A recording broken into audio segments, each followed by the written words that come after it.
안녕하십니까. 세종시의회 산업건설위원장 이순열입니다. 먼저 우리의 12구 이태원 참사로 무명을 달리하신 희생자 여러분의 명복을 빌며 부상자와 유가족 여러분께도 심심한 위로의 말씀을 올립니다. 또한 시민들께서 보다 안전한 환경에서 생활하실 수 있도록 정부기관 모두가 신속하게 예방 대책을 마련하여 다시는 이러한 참사가 발생하지 않도록 우리 위원회에서도 재난관리 제도의 문제는 없는지 살펴보도록 하겠습니다. 어느덧 2022년을 마무리하고 2023년 세종시의 살림을 계획하는 2022년 마지막 정례회를 앞두고 있습니다. 2023년에는 그동안 국민 모두를 어렵게 했던 코로나19 감염병과 높은 물가 상승 등 대내외적인 악재를 모두 떨쳐내고 시민의 삶과 경제가 윤택해지는 마중물이 될 수 있도록 시민의 눈높이에 맞춘 의정활동에 최선의 노력을 다하도록 하겠습니다. 그러면 저희 산업건설위원회에서 11월 11일부터 12월 15일까지 진행되는 제79회 정례회 기간 동안 심의하게 될 2022년 주요 업무 추진 상황 보고 청취, 2023년도 예산안 및 2022년도 제3회 추가 정정 예산안, 각종 조례 제정 및 개정안 등 주요 안건 등에 대해 설명드리도록 하겠습니다. 먼저 2023년도 예산안 및 2022년도 제3회 추가 정정 예산안에 대해서 설명드리겠습니다.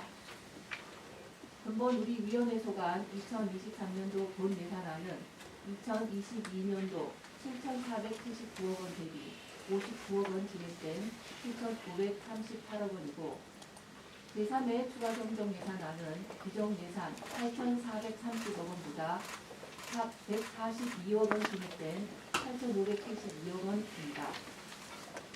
민생과 경제 살리기에 최우선 방점을 두고 예산안을 심사하여 시민의 삶과 생활이 좀 더 나아질 수 있도록 꼼꼼하게 살펴보도록 하겠습니다. 또한 시민의 소중한 예산이 불필요한 곳에 쓰이지는 않는지, 우리 시 재정 여건에 맞게 필요한 곳에 적정하게 편성되었는지, 과다한 예산 편성은 없는지 면밀하게 살펴 예산이 누수되지 않고 적정하게 사용되도록 심사에 최선을 다하도록 하겠습니다. 다음은 근본 정례회 중 의원 발의 조례 제정 및 개정안 4건에 대해 간략하게 설명드리도록 하겠습니다. 먼저 본 의원이 대표 발의한 건축물 해체공사 안전관리 지원조례 일부 개정조례안, 공동주택 관리 및 지원조례 일부 개정조례안, 지속가능발전 기본조례안 등 3건에 대해 설명드리겠습니다. 건축물 해체공사 안전관리지원조례 일부 개정조례안은 시장이 건축물 관리법 및 도시가스 사업법 등 관계 법령에 따른 해체공사 관계자의 안전조치 이행 여부를 사전에 점검할 수 있도록 하여 건축물 해체공사 시 붕괴 등으로 인한 안전사고를 예방할 수 있도록 하였습니다. 공동주택 관리 및 지원조례 일부 개정조례안은 공동주택을 효율적으로 관리하고 지원하기 위해 공동주택 생활지원센터를 설치 운영할 수 있는 근거를 마련하고 센터의 업무 범위를 구체적으로 정해 센터가 체계적으로 운영될 수 있도록 하였습니다. 지속가능 발전 조례안은 우리 시의 경제, 사회, 환경, 교육 등 전 분야에 걸친 균형 발전을 통해 현재와 미래 세대가 함께 보다 나은 삶을 누릴 수 있도록 조례를 개정하는 것으로 지역적 특성과 여건을 고려한 지속가능 발전 기본 전략 및 추진 계획을 5년마다 수립 시행하도록 하였고 시장을 공동위원장으로 하는 지속가능발전위원회를 구성하도록 하였으며 지속가능 발전 정책이 효율적이고 체계적으로 추진될 수 있도록 하였습니다. 다음은 강만희 의원이 대표 발의한 지역상권 상생 및 활성화에 관한 조례안에 대해 설명드리겠습니다.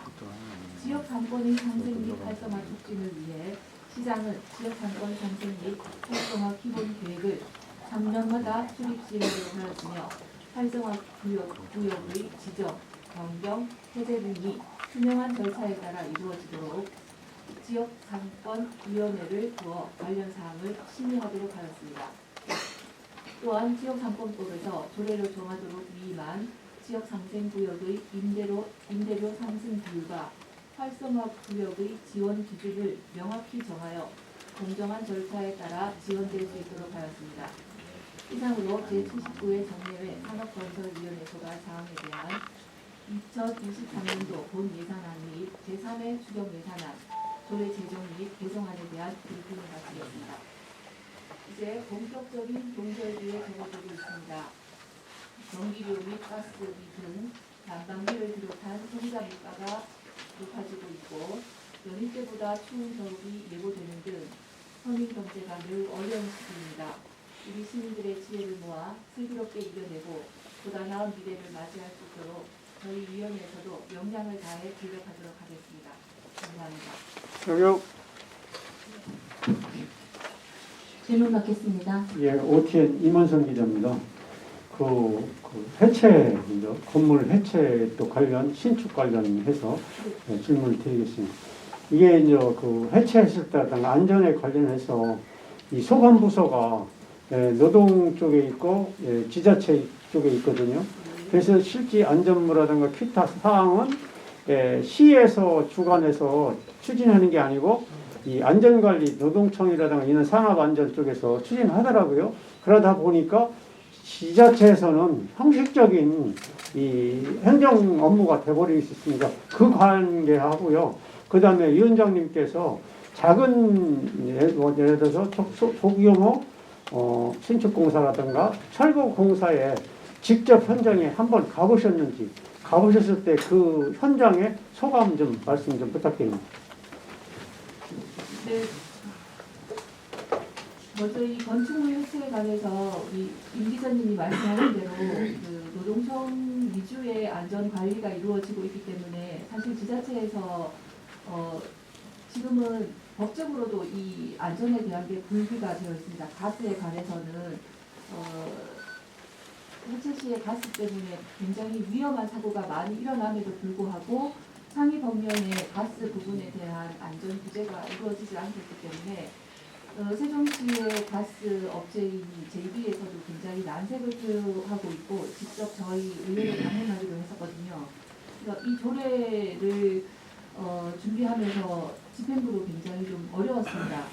상위 법령과 불비로 인해서 저희 조례에서 어떤 특정 업체의 규제가 될지도 모르는 안전장치에 대한 요구가 좀 힘들었기 때문에 말씀하신 대로 지자체에서는 공사가 진행될 때 그렇더라도 안전에 대해서 한 번 더 점검할 수 있는 기회를 주자는 의미로 조례가 개정되었고요. 향후 이 부분은 이제 국회에서 법률이 좀 더 꼼꼼히 개정되어야 된다는 말씀드리겠고요. 사실 세종의 소규모 철거 공사나 해체 공사가 이루어지는 곳에 제가 직접 방문을 하지 못했습니다. 동지역 같은 경우에는 전반적인 도시 계획에 의해서 이루어지기 때문에 방문한 적이 없었기 때문에 실상에 대해서는 기자님과 공유할 부분이 사실은 없는 상태이고요. 하지만 어떤 시기든 안전에 대한 사전 방지책은 다소 기업이 내지는 시공사가 힘들다 하더라도 안전장치가 많으면 많을수록 좋다고 생각하고 조례 개정을 추진하게 되었습니다. 네, 다음 질문하실 기자님 계십니까? 네, 안 계시면 위원장님 브리핑 마치겠습니다. 감사합니다. 다음은 이현정 위원님 나오셔서 브리핑해 주시겠습니다.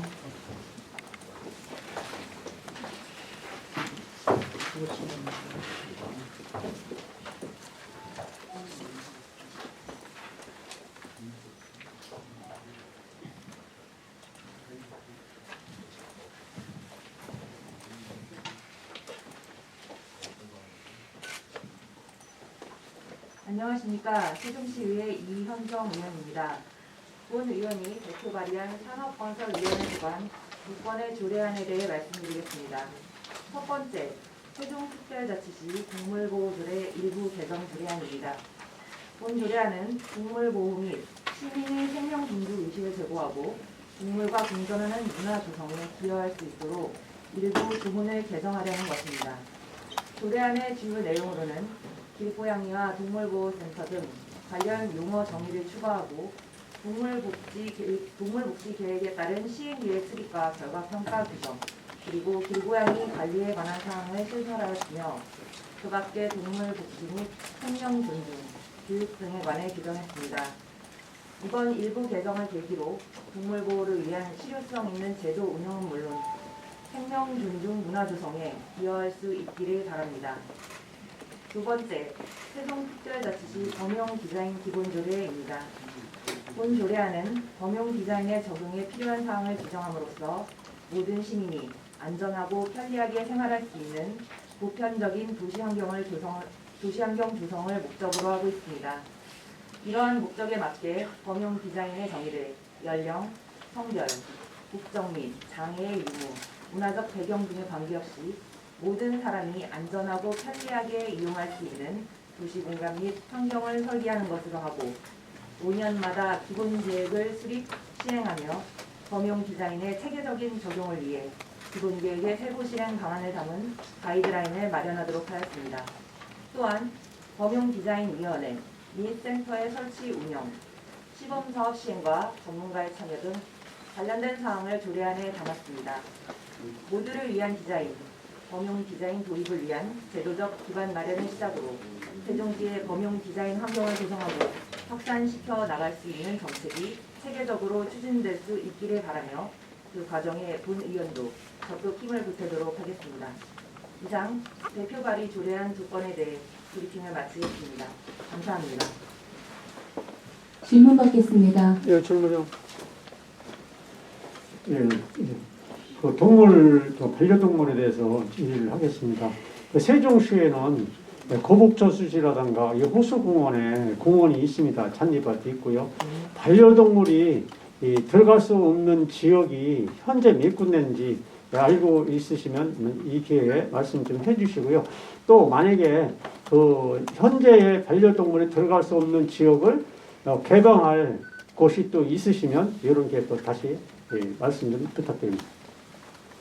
지금 현재로 반려동물은 아니고요. 이게 반려동물 조례는 따로 있고 동물보호 조례를 개정을 하면서 반려동물 보호 조례에 있던 길고양이 조항을 이쪽으로 가져와서 개정을 했습니다.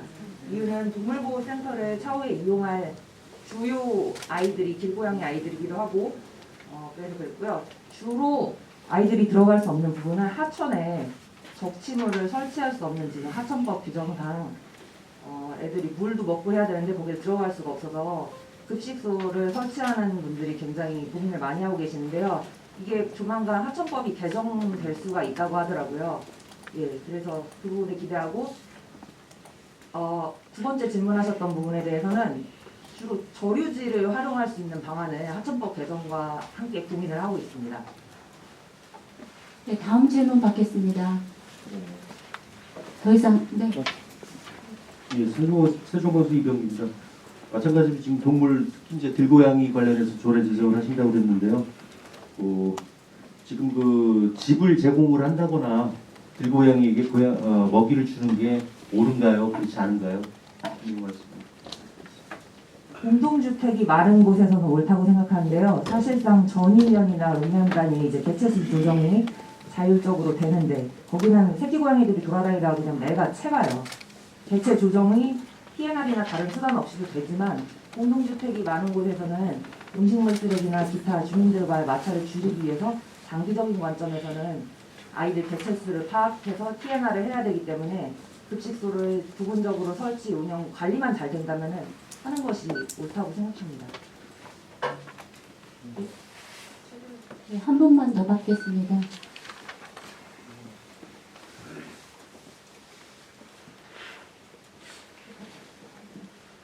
동물보호 개정하시려고 하는데요. 지금 주택가에서는 오히려 이 길고양이 때문에 굉장히 많은 주민들이 피해를 보고 있어요. 이게 뭐 이런 말씀을 드릴지 모르지만 발정기가 되면은 고양이 특유의 울음소리 또 권력 싸움 이런 거를 주민들이 잠을 못 잘 정도로 굉장히 피해를 받고 있어요. 물론 동물을 지극히 사랑하는 사람들은 거기에 반대를 하고 있지만 또 나름대로 반대 입장에 있는 주민들도 많아요. 그래서 길고양이 보호를 한다면은 제가 볼 때는 지금 말씀하신 대로 읍면 지역하고 동지역하고 부근에서 이런 보호 대책이 마련돼야 된다고 생각을 하거든요. 꼭 이런 게 담겼는지 하고 지금 저희가 동물보호 이렇게 말씀하셨는데 지금 일부 수목원에서도 저번에 그 사살 사건도 있었잖아요. 그래서 이 동물보호를 제정을 하실 때 일부 조례안을 개정하시거나 발의하실 때 이런 과정이 혹시 담겼는지 여쭙고 싶습니다. 네, 먼저 말씀드리고 싶은 거는 제가 말씀드린 아까 전이면의 사례는 진짜 주택이 별로 없고 한산한 지역을 말씀드리는데 거기는 애들이 많아도 개체수가 금방금방 조절이 되는데요. 지금 읍면단이나 주택가에서도 관심 가지고 돌봐주시는 분들이 많은데 이유는 한 번 더 말씀을 드리지만은 이 급식소를 운영하시는 분들이 체계적으로 관리하고 아이들 개체수를 파악함으로써 포획해서 TN하는 과정도 같이 진행을 하고 계세요. 그래서 저는 이게 조금 더 확산이 된다면은 발전기 때 울음소리를 막기 위해서 TNR을 하거든요. 그런 부분에서 좀 인식 개선이나 확산, 이런 문화의 확산이 조금 지속되는 걸로 지금 일단 시에서 시범 운영 중이니까 조금 확대해서 운영해보는 건 어떨까 생각하고 있고요. 두 번째는 이 조례가 거의 이제 가는데 수목원 사살 사건이 그때 나왔어요. 그때 뉴스화가 됐는데 참 안타까운 일이고 미연에 폐지를 치던데 방지할 수 있었던 일임에도 불구하고 과도한 결정을 내린 것에 대해서 유감을 표현하는 바입니다. 이게 하나만 더 여쭤게요. 네. 만약에 길고양이를 포획을 하면은 결국에는 대책은 중성화 수준시켜서 포획한 장소에다 다시 네. 방목을 해야 돼요. 그러면 그 피해를 호소하는 주민한테는 전혀 근본적인 대책이 수립이 안 된 거거든요. 네. 그 캣맘 갖고도 지금 적대적인 관계가 많아요. 캣맘은 고양이 밥을 주는 사람이고 그 고양이들이 거기 모이면서 주민들은 사생활에 침해가 되고 굉장히 소음에 시달리기도 있어요. 그런 부분이 반영이 돼야 된다고 생각해요. 캣맘의 그 폐가 기자님 말씀하신 것처럼 여기 동감을 하는데 그분들도 교육을 받고 그 과정이 개체수 확인하고 TNR로 연결될 수 있도록 지속적인 인식 개선하고 교육이 필요하다고 생각하는 말 적극 동의합니다. 네, 마지막 질문 받겠습니다. 예, 내일부 김주환입니다. 연계해서 제가 질문 드리겠습니다. 아까 그 의원님께서도 언급하셨습니다만은 국립수목원에서 지난번에 이제 12마리 그 사살 관련해서 어떤 의식을 가지고 계시나 하고 내가 질문 드리겠습니다. 지금 그 국립수목원에서 지속적으로 그 피해를 본다고 해서 시에 협조 요청을 했어요. 그런데 이제 그 동물 방역관가요? 네, 거기에서 그거를 어떻게 판단을 했느냐 하면은 유해 조수로다가 판단을 했어요. 그래서 13명의 그 포스터를 갖다가 투입을 해서 사살한 경우인데 의원님께서는 이게 유해 조수라고 생각하십니까? 그렇지 않으면은 보호를 받아야 될 동물이라고 생각하십니까?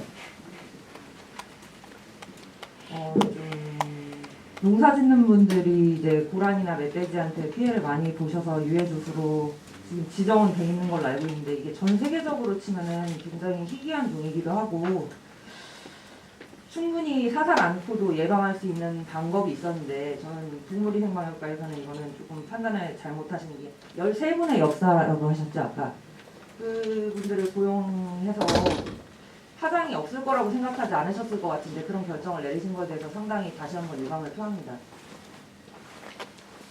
네, 이상으로 이현정 의원님 브리핑을 마치겠습니다.